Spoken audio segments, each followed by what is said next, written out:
então agora com o último quadro desse programa. O programa aqui está sensacional, né, pessoal? Acho que vocês devem ter gostando bastante. Vocês que são síndicos, vocês viram quantas dicas, quanta informação hoje, né, foi dada durante o programa.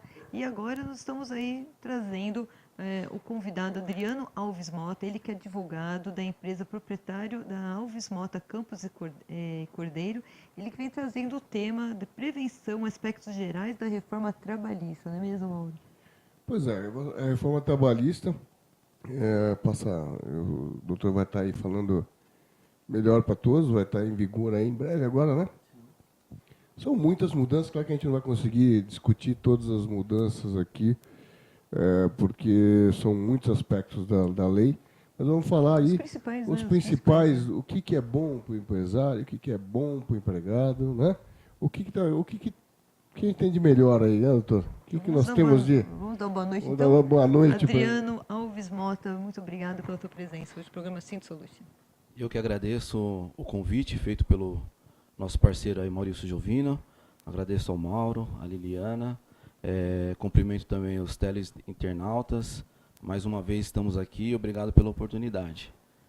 É um tema que, de fato, vem gerando muita controvérsia, muita discussão, né? Muitas opiniões, né? O fato é que a reforma que tanto se falou foi aprovada e dia 11 de novembro entra em vigor, né? Olha só.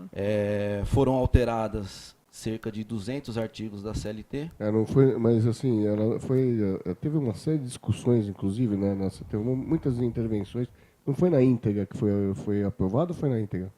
Na verdade foi aprovado na íntegra, né? Com algumas promessas do governo, né? Diante de algumas entidades, né? E modificar através de medida provisória. Agora estamos já falando em uma nova lei para alterar a reforma, alguns pontos, né, que foram prometidas, mas essa promessa se deu para que o projeto não tivesse que voltar para a Câmara e demorar ainda mais para entrar em vigor, tá? Como eu disse, é um tema que tem gerado muita discussão, né? Quando o Maurício me convidou para vir falar sobre o tema no programa, perguntei quanto tempo que nós teríamos, ele falou 15 minutos, eu falei, que tarefa. É uma mágica, né? Na verdade, a gente vai vamos convidá-lo outras vezes para vir aqui falar sobre isso, mas porque é um tema que está mais do que atrasado, né? Aliás, como várias outras regras de jogo aí que estão de 1900 e lá vai bolinha, né? Então, essa reforma precisava vir com muita urgência, porque os tempos vão mudando, as relações trabalhistas estão totalmente diferentes do que a última era de quanto? 1900 e... na verdade, a CLT, né, que é a consolidação da lei do trabalho, não chega a ser um código, né? É um conjunto de leis que se consolidaram e virou a CLT, né? E ela vem com diversas reformas. Na época de que ela foi, né, promulgada, né, isso em 1942, né, de lá para cá, na oportunidade só tinha relação de empregado e empregador, né? Não tinha função, não tinha atividade do terceiro, do temporário, do avulso. Isso aí veio criando com o tempo, né? Que se criou a relação de trabalho. Antigamente a relação de empregados. Então, assim, são muitos remendos que vêm sendo feitos e aí vão criando toda essa cheio de puxadinho, controvérsia, né? Exatamente, né? A gente precisa, na verdade, de um código de processo do trabalho, né? De um código do direito do trabalho para poder sistematizar toda essa questão, né? Mas é um assunto que demanda muito tempo, já existe uma comissão tratando sobre isso, né? Inclusive foi instituída recentemente, depois da reforma trabalhista.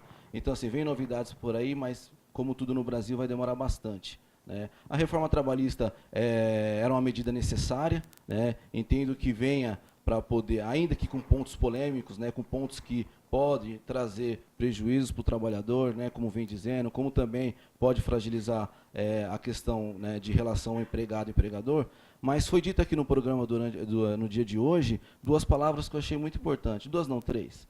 Primeiro, a questão da ética, né? Hoje nós vivemos uma inversão de valores, né, onde ser ético é ser antiético. Sim. Não é verdade? Então, assim, é uma inversão que a gente não pode deixar perpetuar. Então, assim, ser ético acho que é obrigação, não é verdade?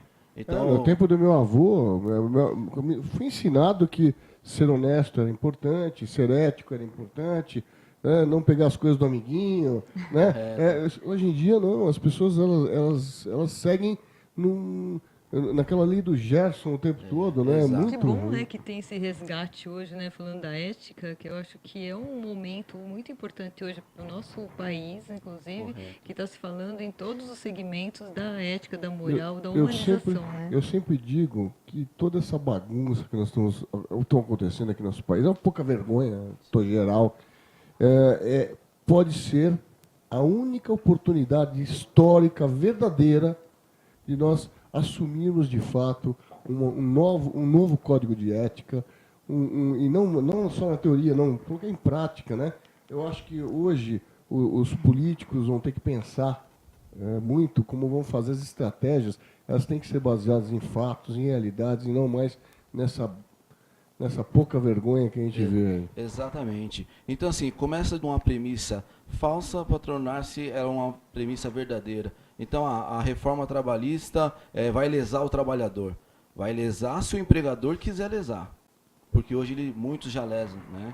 Mas hoje, cada vez mais, os trabalhadores estão mais antenados, conhecem mais do assunto, né? O que falta? Mais uma palavra que foi dita aqui hoje, gestão. As empresas carecem de gestão. 80% dos contratos de consultoria que eu tenho hoje é muito mais gestão do que é propriamente dita a parte jurídica. Né? Então, assim, o empregado ele reclama quando? Quando ele não conhece, ele não consegue entender aquilo que ele está recebendo. Né? Então, assim, um dos pontos que a reforma vem trazer, que é um ponto positivo para o empregado, né? E é uma facilidade para o empregador. A reforma, a partir do dia 11 de novembro, não há mais a necessidade de se homologar a rescisão no sindicato, que era uma formalidade que existia, o empregado ia até o sindicato, a empresa teria que marcar primeiro, tem sindicatos que você demora 30, 60, 90 dias para marcar a rescisão, e somente depois da homologação é que o trabalhador poderia dar entrada no seu fundo de garantia e no seguro-desemprego. A partir do dia 11 de novembro, a empresa informando a rescisão do trabalhador aos órgãos competentes, né, que no caso é o Ministério do Trabalho, através do sistema utilizado, no dia seguinte ele já vai poder dar entrada no fundo de garantia e dar entrada no seguro-desemprego. Aí vem aquelas pessoas que parte da premissa, de uma premissa falsa para chegar na verdadeira, falando, o empregador vai lesar o trabalhador. Mas isso vem desde os primórdios. Entendeu? Quantas coisas que você ouve falar, né? O empregado foi lá, fez um acordo com o empregador, foi lá no sindicato, por baixo da mesa, devolveu a multa do fundo de garantia e homologaram. Né? Na verdade, você segue para os dois lados, né? Infelizmente, as leis no Brasil, elas foram sempre feitas convenientemente para deixar essas brechas, né? Isso tem que mudar, né? Na verdade, o empregado tem que entender que o empregador não é o vilão da história, sim, que só ele ganha dinheiro e o empregado não ganha nada. Não é verdade, porque hoje o empregador, muitas vezes, não ganha nada por poder pagar o empregado. É uma via de mão dupla, né? Você tem que entender essa compreensão. Você falou uma coisa muito importante que eu sou radicalmente contra. O Brasil é o país que tem mais sindicatos no mundo, que não servem, aliás, grande maioria deles não serve para nada. Só para tumultuar o meio de campo, sim, não ajudam nem o patrão, nem o empregado, e dificultam essa relação, essa conversa do patrão, porque é importante você ter essa clareza, exato, que você está falando. E a reforma também é um outro ponto que vem para alterar essa situação. Né? A reforma acaba com a contribuição sindical compulsória. Né? Aquele um dia de trabalho por ano do trabalhador, todo mês de março é descontado na folha de pagamento, e isso vai para o sindicato e para as federações, essas coisas. Então isso acaba, né? Agora passa a ser uma faculdade. Para o empregador fazer o desconto, ele vai ter que ter autorização do empregado. Né? E vale a dica aqui, viu, Mauro, que eu já presenciei, né, empregadores fazendo uns termos aditivos no contrato, ao contrato de trabalho, com letras minúsculas, onde fala para o trabalhador que é um aditivo que não tem vinculação nenhuma com desconto, mas na verdade quando você vai ler, tá lá que é para descontar a contribuição sindical. Isso, esse tipo de manobra, ela é nula. Né? O artigo 9º da CLT, ele não foi revogado, então ele prevalece. Né? Que fala que tudo aquilo que for para prejudicar o trabalhador, a cláusula é nula. né? Então ainda continua a se preservar muitos direitos do trabalhador. Agora a reforma, ela vem para poder renovar as relações de trabalho, né? Onde ela vai trazer um pouco, no meu modo de ver, um equilíbrio, ainda que pequeno, entre a relação empregado e empregador, principalmente no judiciário trabalhista, né? Agora, está se cometendo um grande erro, na minha visão, onde o judiciário, nós temos 3 poderes, né? Que é o executivo, o judiciário e o legislativo, né? E os 3 poderes são autônomos, então são independentes. Agora, o legislativo fez a reforma trabalhista, ela tem que ser implementada, a partir do dia 11 de novembro ela vai viger, e vai caber às partes, né, praticar da forma correta, interpretar da forma correta, com auxílio dos advogados, assessoria jurídica, e aí, se tiver um conflito, aí sim levar para o judiciário, mas o judiciário já está se antecipando, né, e houve recentemente, 2 semanas atrás, um evento patrocinado pela Anamatra, né, que foi promulgado mais de 120 enunciados, né, colocando diversos empecilhos na implementação da reforma trabalhista. Isso acaba, de vez ajudar, acaba gerando uma insegurança jurídica, né? Por quê? Porque o empregador, ele fica um pouco de mãos atadas, né? E com isso, a gente, como consultor, orientamos. Aí vem aqui a outra palavra que vocês falaram muito no dia de hoje, a prevenção. Então, assim, é preciso agir cada vez mais de forma preventiva, né? Por quê? Porque a prevenção é muito mais barata, vamos dizer assim, do que você ter que remediar numa ação trabalhista. Corrigir um erro lá na frente. Exato. Né? E com a reforma, esse custo que o empresário tem com a ação deve aumentar de 5% a 15%. Por quê? Porque está sendo instituído honorários advocatícios sucumbenciais. Sim. Então, a parte que perder vai ter que pagar os honorários da parte contrária, né? No caso, o trabalhador já tem uma ação direta de constitucionalidade proposta pelo ex-procurador o Rodrigo Janot, que na oportunidade questionou alguns artigos, né, dessa reforma, falando que é inconstitucional. De fato, também tem a opinião que alguns, né, artigos atingem a Constituição, então, de fato, não deve perdurar, né? Mas os empresários têm que tomar cuidado. O trabalhador sempre vai ser a parte hipossuficiente, né? Então, o acesso ao judiciário, né, isso é constitucional, acesso à justiça ele vai ter, independente de ter a previsão na lei que o acesso está limitado a 40% do salário base do INSS, que hoje deve dar em média de R$ 1.700, eu acredito que isso não deve pegar. Mas para o empregador, essa conta pode ficar cara. Por isso que a prevenção é o melhor remédio. Então, ter uma assessoria e uma consultoria forte, lhe auxiliando para implementar as regras que a reforma está trazendo de maneira cautelosa. Mas, doutor, todo cuidado é pouco. Doutor, você não acha estranho, né? A gente ouve muito essa coisa no Brasil de vai pegar. Uma lei pode pegar. Você põe um gringo aqui no Brasil e chega aqui e fala que pode isso, não, a lei não permite, mas não pegou. Quantas vezes isso acontece, né? Por que isso isso não devia ter sido pensado antes, né? Porque a gente pega uma coisa, faz assim, meio mais ou menos, coloca para funcionar e depois fica aí remendando, até tentar acertar. E nunca vai ficar bom, né? Então, quer dizer, você põe um remendo em cima de outro remendo só para atender uma necessidade, mas não resolve aquilo de fato, né? Então, quer dizer, os poderes são independentes, né? E não se conversam, né? Esse que é o pior. Então, isso acaba ficando... Sempre alguém vai ser prejudicado. Você não consegue...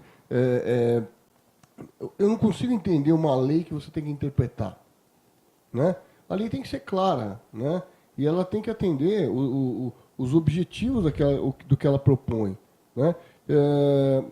E tem que ser boa para os dois lados, né? Então, eu acho que justamente essa intervenção excessiva, né? Acaba ficando... fazendo com que as pessoas não tenham objetividade na lei. Sim. Sim. Então, Mauro, o que acontece? Existem alguns princípios de direito, né, teoria geral de direito, que você acaba utilizando, né, a própria lei de introdução, a lei de introdução às normas do direito brasileiro, te dá um norte da forma que você tem que interpretar. A lei ela é subjetiva, né? Agora, existem algumas legislações que são criadas, né, porque quem cria é o legislativo. né? Quem faz parte? É o Senado, é a Câmara e o Senado. Então a Câmara, os deputados propõem, né, algumas legislações. Quem são os deputados? São cidadãos maiores de 18 anos, né? Não necessariamente tem que ter formação jurídica, não é verdade? Então, às vezes, vem algumas leis que confrontam a Constituição, né? Então, nós temos uma hierarquia, né, onde o topo dela é encabeçada pela Constituição Federal. E, a partir dali, né, você começa a ter as legislações esparsas. Então, você tem a lei complementar, a lei ordinária, né?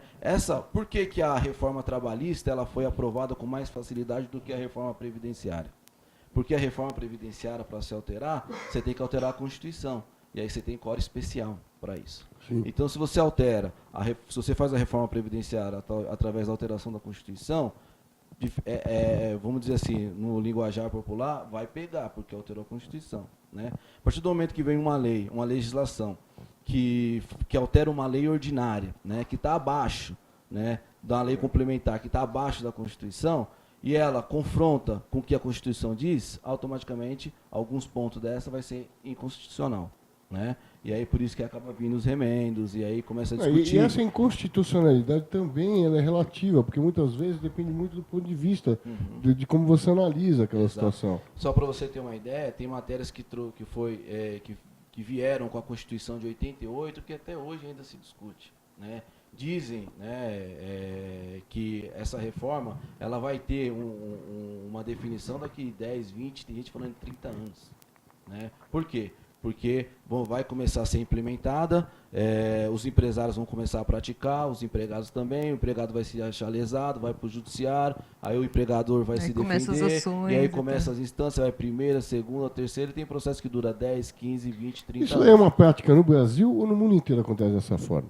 O Brasil eu posso te dizer que é uma situação um pouco mais largada, vamos dizer assim, né? Lá fora você, por exemplo, vou te pegar Portugal, que eu já fiz alguns estudos comparados, eles têm um código do trabalho, estão mais avançado, né, juridicamente falando. Tem um código do trabalho, um código de processo de trabalho, né, mais sistematizado. Então, assim, os Estados Unidos, país de primeiro mundo, a Alemanha, são muito mais avançados, né?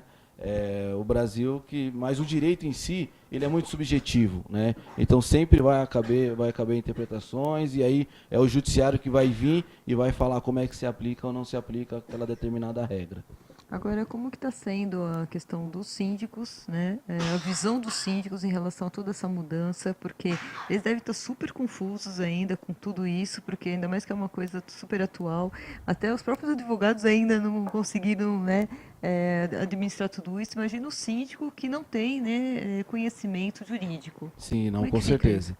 Assim, diante do tempo que nós temos, eu tenho duas dicas importantes, tá? Primeiro que a reforma, nós tivemos uma alteração onde foi regulamentada a terceirização no país, né? Pela Lei 13.429, que passou a vigir a partir de 31 de maio, que na verdade acrescentou artigos na Lei 6.019 de 1974. Essa lei falava do trabalho temporário, hoje ela fala do trabalho temporário e da terceirização. A reforma trouxe algumas modificações na parte de terceirização, né? Na minha visão, essas alterações foram muito bem-vindas, porque elas vão, como é que eu posso dizer? Ela vai dar maior proteção ao trabalhador, né? Em relação àquela precarização da mão de obra, né? Que é assim, eu tenho um condomínio, eu tenho uns funcionários próprios, aí eu vou terceirizar porque eu vou baratear a minha mão de obra, né? Aí a lei veio a partir de novembro e fala, a empresa terceirizada só pode contratar o empregado do tomador 18 meses depois. Então, tira a visão daquele empregador que quer precarizar a mão de obra, tentando baratear através de uma prestadora. Então, isso ele não vai poder. Ele quer terceirizar, ele pode terceirizar, né? Só que aí a prestadora vai entrar com os funcionários novos, o funcionário dela, não podendo contratar. Tá. Uma outra questão. A reforma trabalhista vem e diz que permite a jornada 12 por 36. Hoje, a jornada 12 por 36 já é aceitável no judiciário, né? Inclusive, existe uma súmula no TST que permite, desde que haja previsão na convenção coletiva. Né? Aí vem a reforma trabalhista e fala que a jornada 12 por 36 poderá ser realizada através de um acordo individual. Onde que está o problema aí? problema está que essa previsão, ela confronta o artigo 7º, inciso 13 da Constituição, onde fala que a jornada diária vai ser de 8 horas e semanal de 44 horas, podendo haver a compensação através de um acordo ou convenção coletiva. Então, a partir do momento que a lei traz um acordo individual, ela fere a Constituição. Então, a maioria dos juízes, né, grande parte, estão dizendo que confronta e não vai aplicar. Então, pelo sim ou pelo não, aí cabe a cautela. Hoje, já se tem o costume de praticar a 12 por 36 mediante a previsão na convenção coletiva. Então, continua fazendo. Sim. Né? Que no caso é o mais indicado hoje. Exatamente. Então. Pratique a jornada 12 por 36, mas faça um acordo com o sindicato ou observe se existe essa previsão na convenção coletiva. Que no segmento de condomínios, acredito que a grande maioria, principalmente das empresas terceirizadas, tem essa previsão legal. Então, assim, são dicas que é importante se ter para evitar um problema futuro. A gente não sabe como o judiciário vai se portar diante dessa alteração. E tudo indica que isso não vai passar. Por quê? Porque fere a Constituição Federal. De todas essas mudanças, né, que estão vindo aí, que estão chegando, qual você acha que vai ser mais difícil de se aplicar? Na minha visão, primeiro, a questão dos processos, né, onde é previsto os honorários sucumbenciais, onde é previsto que a justiça gratuita só vai ser deferida para aquelas pessoas que comprovem renda até 40% do salário base de contribuição hoje do INSS, que dá em média R$ 1.700, porque isso restringe o direito ao livre acesso ao judiciário. Então, eu acredito que isso vai ser uma questão que tem que se tomar muito cuidado por parte do empregado. Né? Por parte do empregador, tem alguns, como essa questão do 12 por 36, que eu acabei de citar, é uma situação que tem que se tomar cuidado. A lei vem também e define que algumas verbas, né, não incide não insere na contribuição para fingir no salário de contribuição para fingir INSS, fundo de garantia, né, como por exemplo o prêmio, né? Então, assim, hoje até dia 10 de novembro, toda a parcela que recebia de prêmio era tributável, INSS, fundo de garantia e tal. A partir do dia 11 de novembro vem a reforma e fala que não é mais tributável. E eu que recebo esse prêmio, né, que todo mês tem lá o fundo de garantia, tem o INSS, né, compõe a minha base, né, a minha remuneração, como é que fica, né? Também a gente não sabe como Aí a gente vem a Receita Federal, a gente não sabe como a Receita vai interpretar essa questão. Então tem alguns pontos que precisa tomar cuidado. Por isso que precisa de uma consultoria jurídica, Exato. Né? Porque Por não isso que é é fácil, importante. gente, não é fácil, Mas é isso que eu estava conversando com ele. Síndicos, né? Que complicado, hein, gente? Mas isso que eu estava conversando com ele, com o doutor, antes de a gente começar o programa, né? Da necessidade cada vez maior de você ter um amparo jurídico. Né? O síndico ele tem que estar muito bem informado e muito bem assessorado juridicamente. E, aliás, para tudo, né? Hoje em dia as coisas vão se complicando. Eu percebo que coisas que eram para ser mais fáceis, né? Elas acabam extremamente burocráticas. No Brasil é muita burocracia, tem muitas brechas de lei, muitas leis mal costuradas. Uma lei fala uma coisa, até uma parte, outra por outra. E existe muitas pessoas mal intencionadas, né, Mauro? Então, assim, a reforma é um grande passo, mas vão precisar de pessoas também, grandes pessoas, para que possa ser implementada de forma como ela deve ser. Né? Nós temos que ter, principalmente partindo dos advogados, né? Ter pessoas que, de fato, se dediquem ao tema e possa implementar da melhor forma possível, que possa tanto resguardar o direito do empregador quanto do empregado. É uma alteração que vem, que é importante. Muita gente falava assim, o problema é que as pessoas elas vão muito pelo que a mídia fala, né, não buscam a informação. Né? Então, assim, muito se falou, vai diminuir o horário para a refeição. Né? Não é mais 1 hora, agora é meia hora. Não é isso que a reforma fala. Não é isso que a lei fala. Na verdade, a lei permite que você compense. Então, se você pegar as indústrias, né, isso acontece muito, principalmente indústrias distantes da cidade, aí tem lá o empregado, né, que faz, em meia hora ele já almoçou e já descansou. Ele quer voltar a trabalhar. Só que o empregador não pode deixar ele voltar a trabalhar hoje, porque se ele fizer 50 minutos de horário de almoço, e for no judiciário, o judiciário vai mandar ele pagar 1 hora. Entendeu? Então, assim, vem a reforma e fala, ó, você pode negociar com o seu empregado que ele faça meia hora de almoço e saia meia hora mais cedo. Entendi. Entendeu? Eu vou mais Então, longe. É uma evolução. Para encerrar nossa conversa, Liliana, eu vou mais longe. Eu acho que tá na hora do brasileiro aprender a colocar as pessoas que vão fazer essas leis. A gente estava falando, né, do Congresso, dos deputados, etc. Quem coloca esses caras lá somos nós, né? Então eu vejo que você, para dirigir, você precisa tirar a carteira de motorista, para pilotar um avião você precisa tirar brevet, ou um barco, a raia, sempre para você pilotar o Brasil, você não precisa de nada. Aliás, você precisa saber assinar seu nome. Isso é um absurdo. Uma pessoa, eu já fui em assembleias de deputados ou de vereadores que é aterrorizador ver aquilo. Então, a dica do Cindy Solution é essa. Pesquisem mais, saibam em quem votar, quem que são essas pessoas. Veja tudo o que aconteceu aí, todos esses bilhões do seu bolso, né, que foi embora. Essas pessoas têm que ir embora, né? E aí nós vamos ter leis melhores que vão atender realmente os interesses de quem trabalha, né? E não de quem quer dar aquela desviada. Exatamente. E uma frase que se usa muito, né? E cada vez tem que se usar mais. Na dúvida, consulta o advogado. Com certeza. Bom, a gente agradece aí você, Adriano, por tantas dicas aí, com tanta informação importante. Diga-se de passagem, a Maria Madalena também que passou aqui, também síndica e advogada, sabe a importância de você ter hoje essas informações, né? Para você poder saber atuar e fazer uma boa gestão. Então fica aí o convite a todos vocês síndicos que busquem realmente uma assessoria jurídica. Isso é fundamental para que você, de forma preventiva mesmo, né? Para não ter erros lá na frente depois. Queremos aí agradecer mais uma vez você, Adriano, e queria suas considerações finais, por favor. Tá. Eu que agradeço, na verdade, o convite.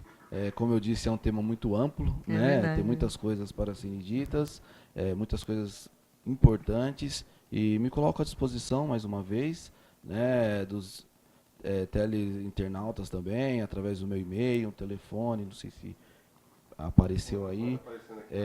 Estou à disposição de todos, né, para tirar dúvidas, se precisar de algum contato também, né, pode pegar meu celular, né, com a produção. No participe@uptv, gente, vocês têm um contato direto com a gente, a gente fornece os contatos de todos os nossos convidados aqui, tá bom? Fiquem à vontade, participe@uptv.com.br, ok?